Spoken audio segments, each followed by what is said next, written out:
Hello, or good afternoon, or actually almost good afternoon where I am. I'm on the West Coast in Portland, Oregon. Many of you might be nearing the end of your day or at the end of your day. My name's Diane Haynes from Open Sesame, and I'm really excited to have you join me today as we talk about deploying a global training program. I have to say, this new virtual format is really exciting, but nothing can replace the in-person networking that the CLO symposiums have always been well known for, and I've always enjoyed these events for. So I look forward to the day that we can be back together again. So what I'm going to be sharing today is a little bit about the experience that we've had at Open Sesame, and in terms of serving various multinational global companies. So just a little bit about Open Sesame, so you'll understand why we might be a good resource for this type of information. We help develop the world's most productive and admired workforces, and by doing so, what we have is a comprehensive catalog of e-learning courses, more than 20,000 from the world's leading publishers. These courses come in multiple languages, formats, are mobile friendly, and the key here is that we curate these courses so the quality of the courses are the best that you need for your training programs. We ensure that they are seamlessly integrated with your LMS, and then we ensure that updating of these courses and the curation of these courses remain something that we help service you for the duration of your relationship with us. So the key here is we work with a lot of organizations who have a lot of content needs, which typically are very global in nature, whether because they need courses in many different languages or many different topics. They have compliance training that they need to offer. And just to give you an idea of the different courses that we provide, we provide everything from soft skills training, safety, compliance training, certifications, technology, and if you're in a specific industry. So as you can imagine, no employee learns the same way as another, and that's why we offer access to 20,000 courses, and that's why we tend to work with a lot of global companies. And that's why we chose this topic as one to share, because we see some common themes for people as they go and look at deploying their programs globally. So what we're going to review today is, we've done introductions.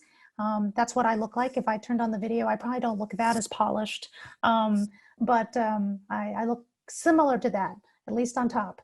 We're going to talk about some of the top challenges we see with our global customers and some of the things that they've had to consider as they've rolled out programs from one region to another. We're going to talk about some examples and some top considerations and some suggestions we have. And then we're going to have a Q&A session at the end and go over takeaways. You are able to ask questions in the Q&A panel all along the way. And I have some folks here who are going to help me answer those, as well as I'll be able to answer those as well. So my first thing I always like to do, and we'll see how challenging this is in this environment, I first like to get a sense of who's in the room with me.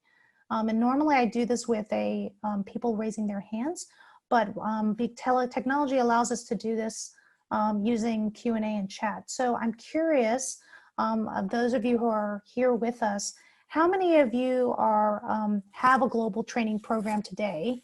If you don't, maybe you can share where you are in that. Either you're rolling one out or you're planning to. So can you put your answers in the Q&A section of the panel? And then Jim and Kevin, you can tell me if you're seeing some of these answers.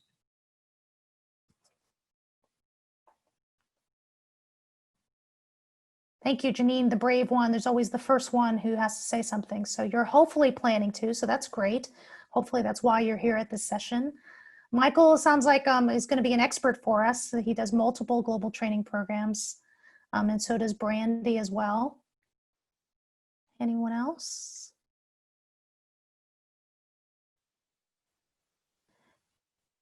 Okay, great. Well, so it looks like we have a mix of people who've either had experience, and then you can either add your experience and chime in, or you're just getting started. So thanks very much for answering. And now you got the hang of the Q&A panel. I will be asking you to answer several times along the way. It's the way we can interact. So hopefully this was a good practice for you. Thank you, Jennifer. It sounds like you all are just getting started. So we're going to talk about tips to get started, as well as hopefully have some information for folks who already have programs that are going. So why are we going to talk about this? Well, first and foremost, even pre-COVID, we know that there's a lot of reskilling going on across the world in terms of our workforce because the world of work is changing. And it's changing even more over really the last few weeks. But even before then, this is some stats from the McKinsey Group talking about that by 2030, so really only a few short years from now, 9 years from now, 14% of the global workforce is going to have to reskill because of the way work is changing. And this is in all industries, all countries around the world. And so this is something that we know that is really important. And it's not just in specific regions, it's globally. So it's something to definitely think about. And I have found we have customers who may not be global companies, but they say they face a lot of the same challenges, multiple languages being spoken at their organizations, different cultures at their organizations. So you don't just have to be a global company to have to deal with the global diversity in your workforce. So we're going to focus on both of those aspects today. So first, we're going to talk about 4 main challenges. There are many others, but I thought it'd be easier to really just focus on 4 global training challenges that we commonly see across the board. And a lot of the content I'm going to share, there's the sources for some of the data is Deloitte's Human Capital Trends Survey, which is very well read, multiple articles from Josh Bersin, and some benchmark information from Towards Maturity. So these are all things that we're going to talk about. And a lot of these things may be very obvious. You might be sitting here saying, Diane, you're telling us things that we already know. But it's really fascinating to me that many organizations forget even the most obvious things. And I'm not saying just small organizations. Large organizations often lose sight of these very fundamental considerations they need to take when they run into a complex training challenge. So it's our opportunity to sort of bring it down to basics, and we're going to talk about 4 key challenges that we've seen. So first, getting leadership support. A lot of you might say, Diane, this is really obvious.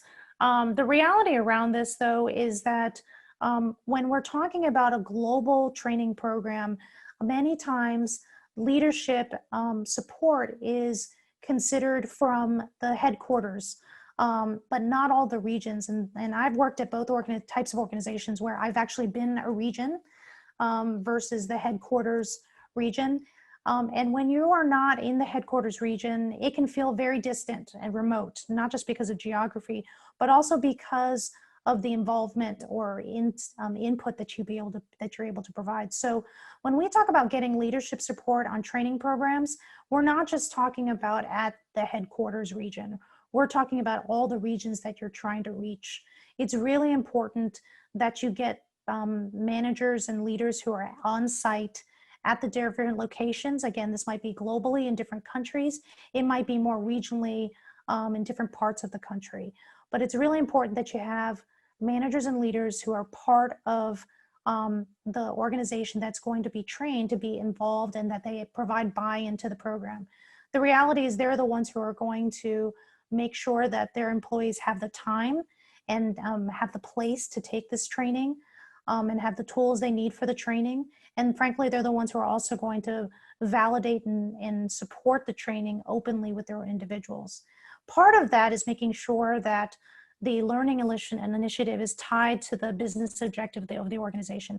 Again, it's a common thing that people bring up to me all the time. Diane, this is very obvious, but there are so many times that we work with organizations where we find that their training is not linked to the business objectives of their organization, that they are separated. And so it is really key that those 2 things are tied together.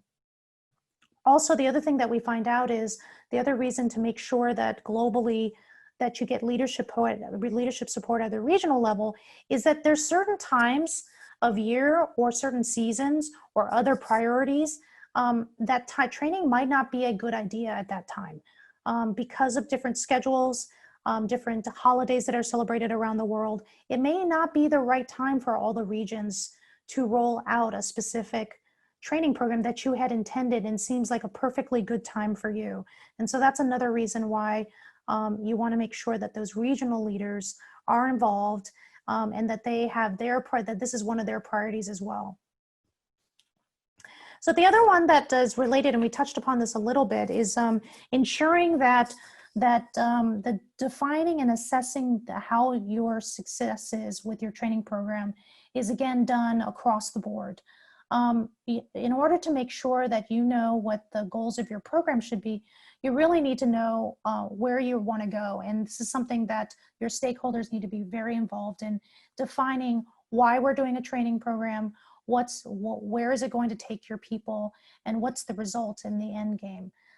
Again, this is one of those things that seems like a no-brainer, and that seems like that everybody should do, but you would be surprised, and hopefully some of you know what I'm talking about who are at this webinar right now, that there are times that we jump into action and we forget to set those goals from the beginning, and we quickly lose our way as we go.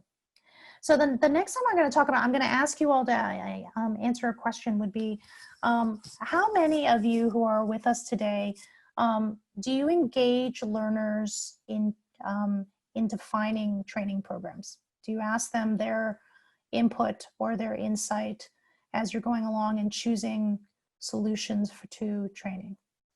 Janine says, of course, it makes it more relevant. I'm glad. I wish everybody would say that. Anyone else have an answer for that?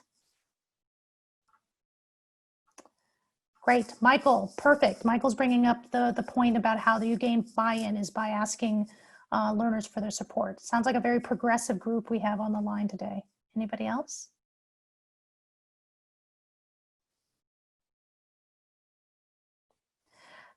Okay, I'm not seeing anybody else brave enough to say anything at this point. So yes, I mean, I think this is the next area that we really wanted to tack into, which is creating a learning culture isn't just a build it and they will come situation.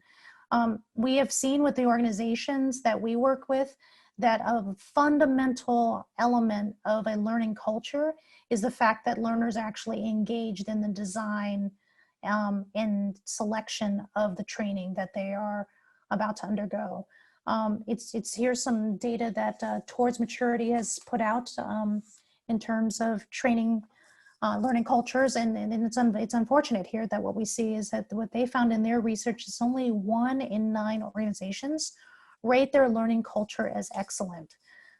So that I look at that as an opportunity. I don't look at that as a negative. That means that we've got 8 other organizations in this 1 in 9 who have an opportunity to improve their learning culture. And the more important one, which I think is the place to start, is that only 24% of the learning executives in this study listen to their learners, whether it be ask the questions and then listen to them when designing a program. And it sounds like we've got some progressive folks with us today who are already doing that. So that's super. And that's really important because as we already talked about, to develop that culture, it's not just about providing the training. It's a lot more than that. And a lot of that is about good buy-in and involvement. The last one, which is near and dear to our hearts because we make this a fundamental part of our program that we offer for our customers, is generating awareness for a program. There's so much work to put together a training program, but sometimes where the organizations fall short is actually properly planning the global rollout. And again, this is really another example of where build it and they will come is not a recipe for success. Just having the training program built is not enough. You really end up having to turn into marketeers because you do need to market training to make sure that employees are aware and they're engaged. So making sure that you have built in an awareness or a marketing program for your training is absolutely vital, particularly in rolling out a global training program. So usually a lot of the folks that we work with are people who have started and done a rollout in one region. This is very typical of successful rollouts that we've sent, and then they decide to roll it out globally. And in this example, perhaps you've started rolling out training programs in the United States, but you want to roll it out farther. I think a few of you had answered that you're hoping to do that. But the reminder, and everyone knows, is that once you've been successful in one region, it's great. And I think I'd always recommend that that's what you do, is you start with a certain region and test it and learn some things. But what we've also found in working with various organizations is that reminding yourself that rolling and deploying a training program across multiple locations isn't as easy, and it's more challenging. It's very challenging across states or provinces, but it's even more challenging as you go global and international, and that presents its own series of challenges, which we'll talk about now. So one, stakeholders. We already talked about this in terms of stakeholders being very, very important.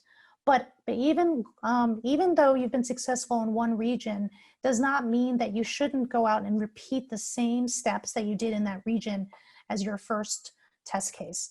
And so what we found is the most successful of our customers had gone and recruited out into other regions of the world, stakeholders and champions in those regions to be the face in those regions for these training programs.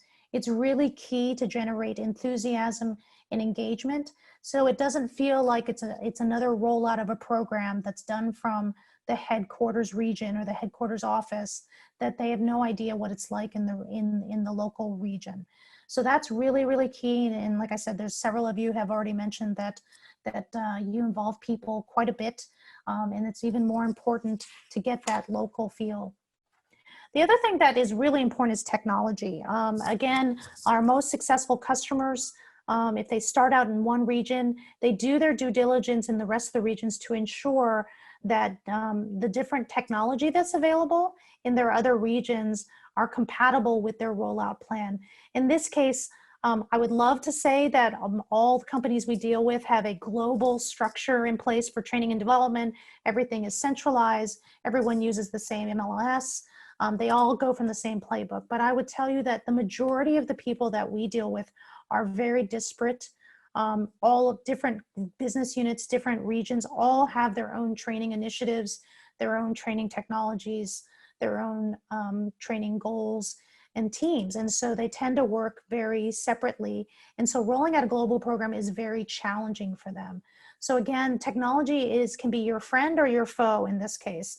And so it's really important to make sure that you have a good assessment of the technology that's available across the globe in your different parts of your organizations to understand how the rollout of the training program could go. And this is an area that I would say trips up a lot of people as they roll out their global programs. And so making sure you have that technology assessment early on as part of your rollout plan is really key. Then the last thing that, again, it seems to be obvious, but honestly, a lot of people overlook this one, is the time zone considerations. For example, in this example of the US, we had a customer who rolled out a program in the United States, and they were very excited that it went very well, and they were able to support their learners across the several different time zones. Well, the reality is, across the United States, it's about a 3 to 5 hour difference between the time zones. When we're talking globally, we're talking about extending that to 12 to 14 hours. And so that time zone difference is very different when you're talking about providing support, technical support to learners who need help when they're taking their course and your support team is not available. So again, it may be something that maybe seem obvious, but we see a lot of people get tripped up on the time zone support aspect of this. And think that they can support a learner group that's 12 to 14 hours away, and let alone in another language. But because they've been able to do it across 3 to 5 hours worth of time zones. So those are 3 things that we've definitely seen are really key to making sure that a rollout from one region across the globe happens smoothly. So what things, other considerations do you need to take when you're thinking about expanding globally? We're going to talk about 4 different areas. Again, this is a common theme. We tried to boil it down into just a few. First, we're going to talk about regulations.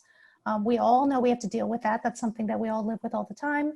Secondly is probably one that most people think of when they talk about expanding their global program, which is language considerations. But this is a lot more complex than just offering training in different languages. So we're going to talk about that. Culture plays a major part of a consideration of expanding training globally. And then GDPR has really in the last 18 months become more and more important. So we're going to take a look at these 4 areas and look at areas of consideration as you expand your training globally. So first, As we look at regulations, this is something that in the HR field we have to deal with quite a bit. But one of the things that for sure we've definitely seen with our customers is that there is a lot of variance in terms of the regulations about requiring training during working or off working hours from country to country. And so this is something that's really important to remember and consider. Some countries allow the ability to offer training and not necessarily pay the employee if they can take the training on their off hours. Other countries, this is a big no-no. And so for sure, this is something that you want to consider as you plan your training programs. Also, there's a wide variety of regulations out covering various countries, and it's really important to provide the unique situations, courses that cover each of those areas, regulations. It would be great to get a course that covers all of your regions. The reality is this is really often not the case, and you're not able to do that. So getting a best practices course that applies very widely and then offering individual courses that cover different regulatory requirements is something that we normally would recommend. The other one that we hear a lot about, and this is usually the first place people go to when they think about training globally, is languages.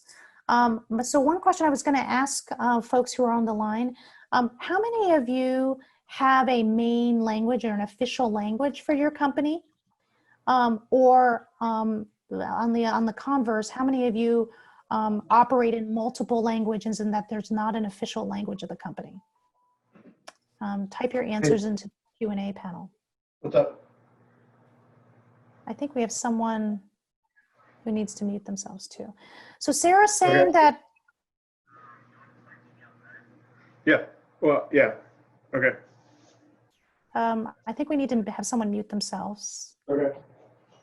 All right, bye. Oh, this is the joy of working on these virtual events. So it sounds like Sarah and Janine both have operate in English as their main language. Looks like Karen has an official language as well. So it looks like most folks who are, okay, Tom is saying that English is the teaching and admin language, but Arabic is the local language. Okay, that's interesting. So it looks like most of you all have, the folks who have answered at least, have an official language for the business or the organization. But of course, naturally, there are local dialects or other languages that are supported. Let's see who else is here. Brandy, we have official languages, but most market employees do not speak it. Oh, Brandy, this is perfect. I couldn't have asked for anything better in terms of this. So you bring up the example that I wanted to talk about here, which is one, for example, most business may have an official language, but it doesn't mean the proficiency of its employees is strong enough for training. And we run into lots of examples where we have customers who they do have an official language. Let's say it's English, as Michael and Janine brought up. And everyone is, asked to take English language courses.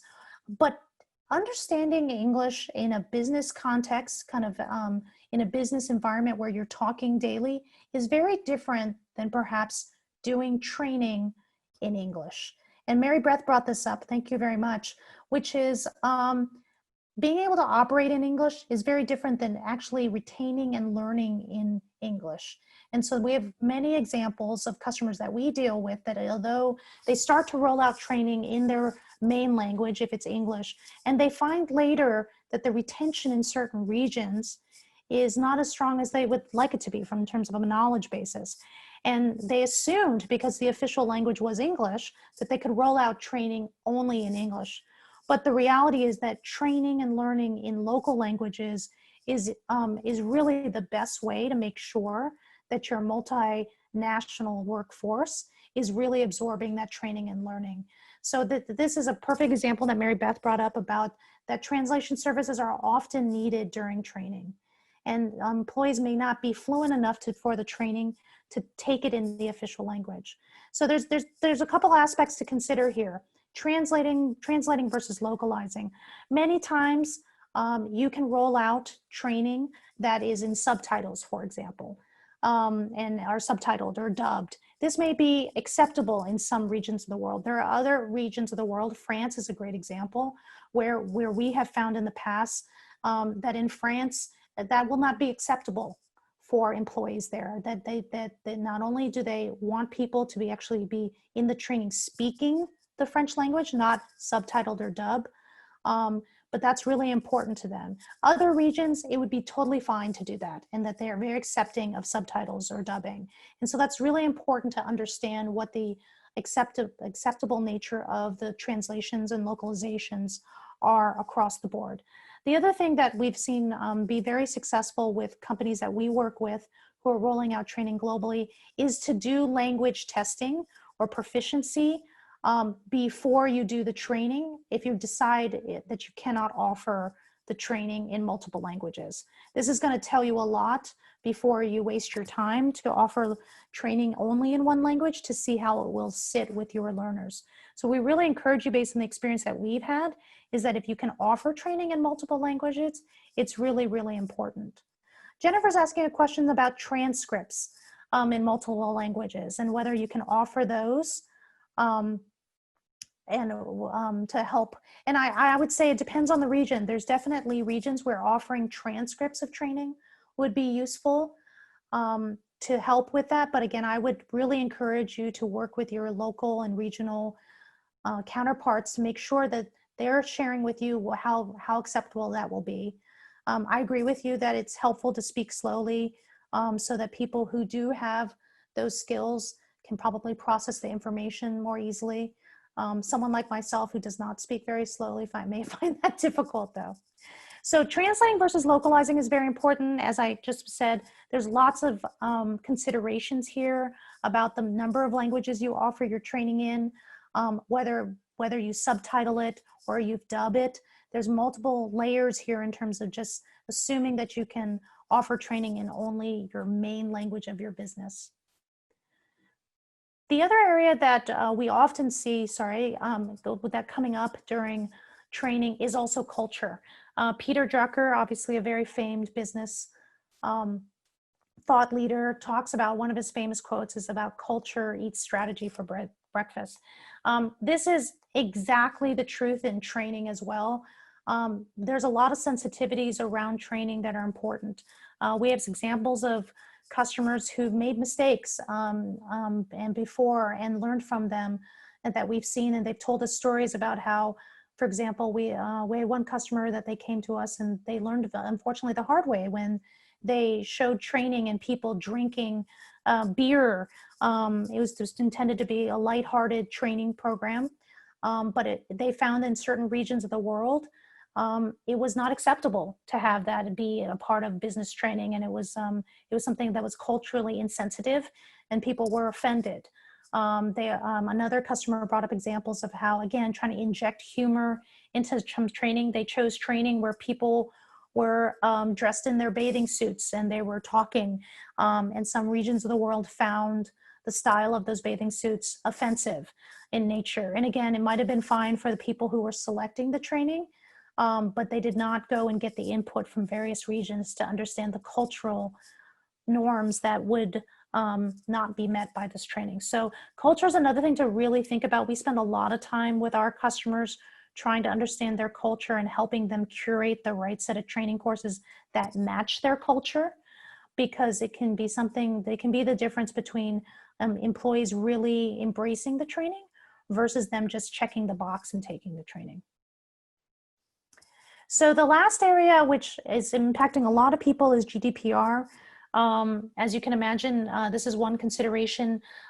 One thing that over the years that HR and training people have gotten very accustomed to is really collecting data about how training is being used and what's going on. And so now with GDPR, there's a lot of questions about that collection of data that's going on and how it's being used to make decisions or how it's being shared.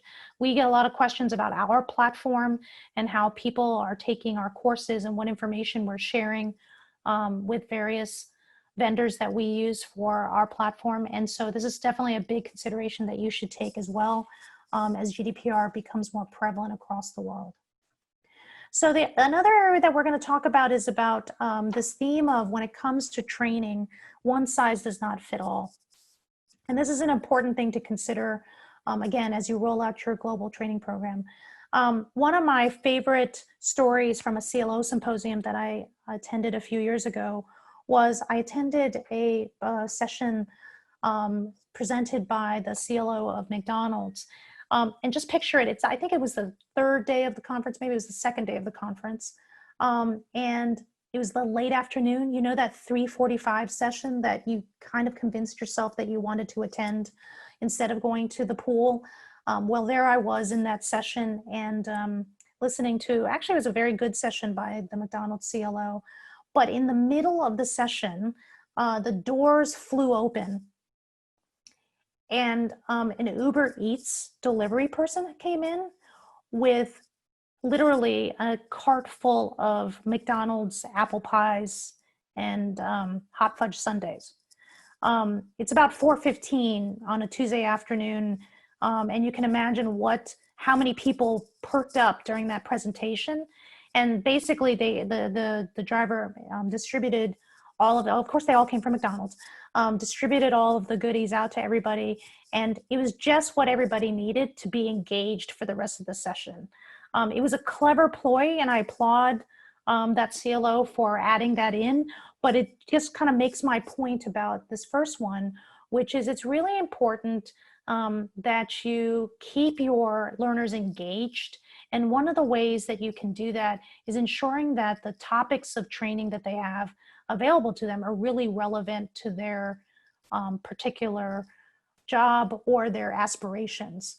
And that's really something that's really important. We have definitely found that e-learning utilization is much higher when learners are engaged, and there's lots of topics of courses that are available to them, because not all of your learners are the same. And this is this whole theme of one size does not fit all. It's really important to offer a variety of things.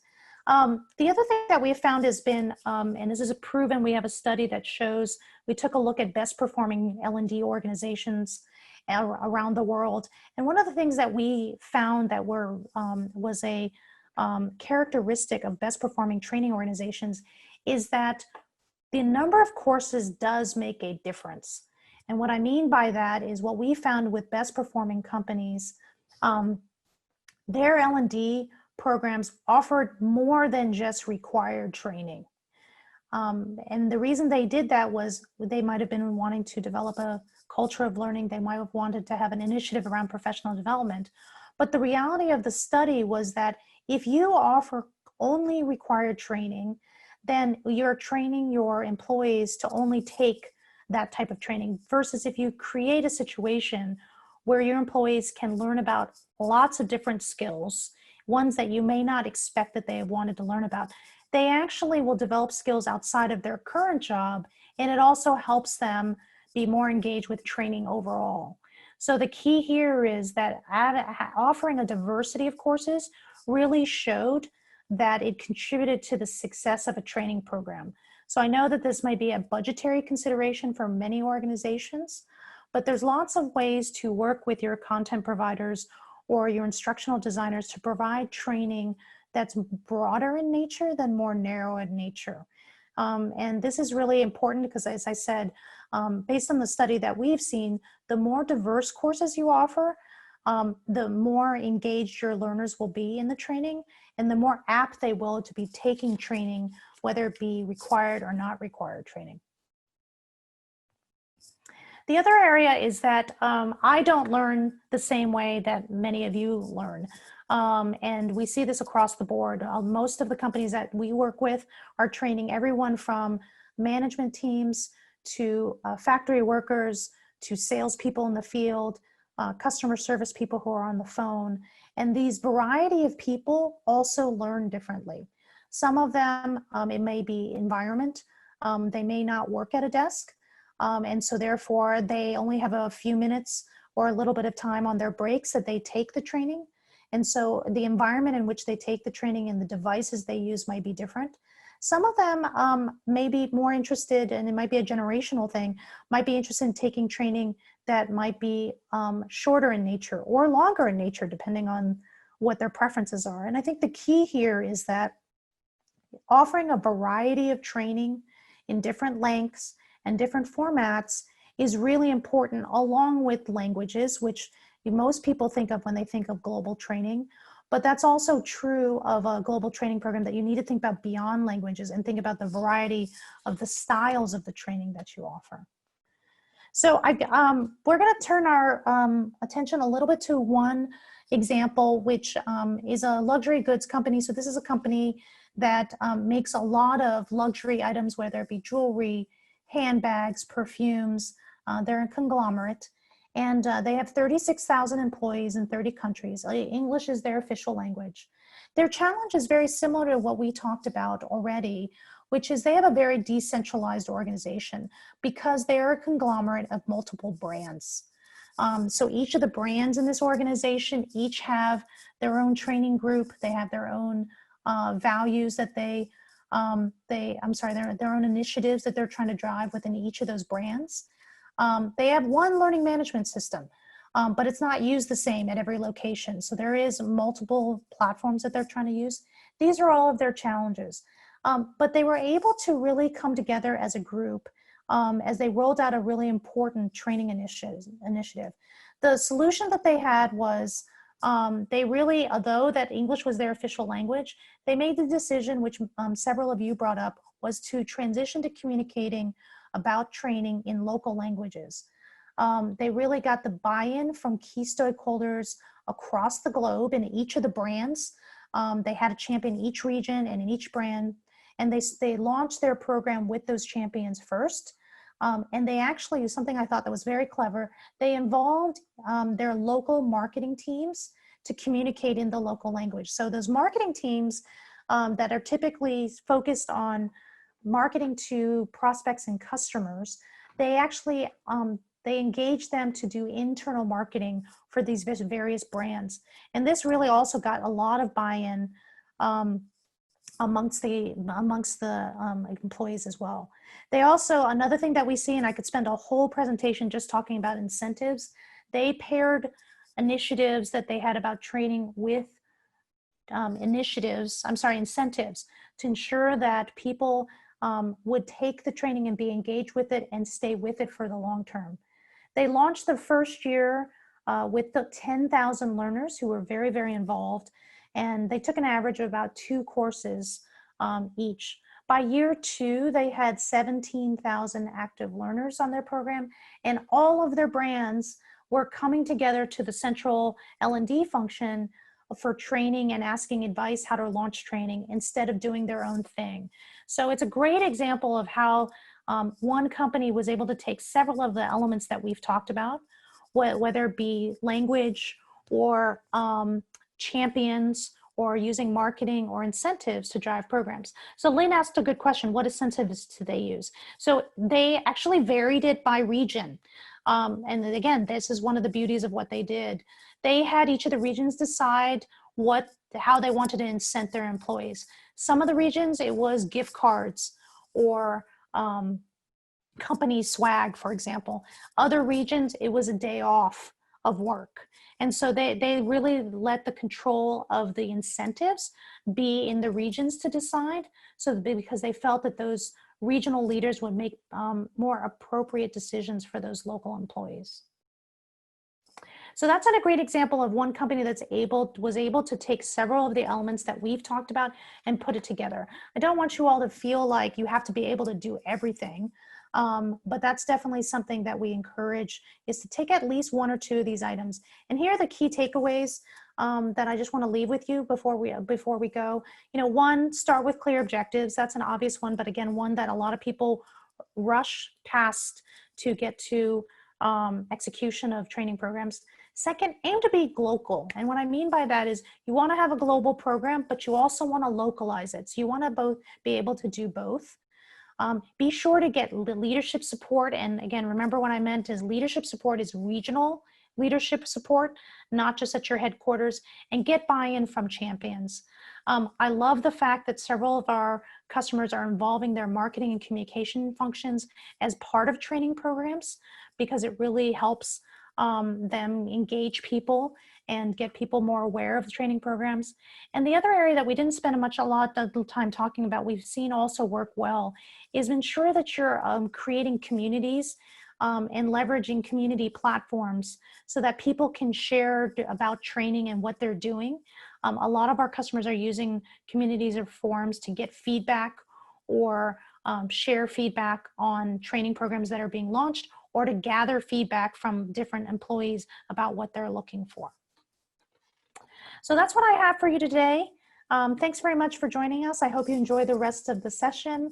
Once again, my name is Diane Haynes from Open Sesame. If you have any questions, please feel free to add them to the Q&A.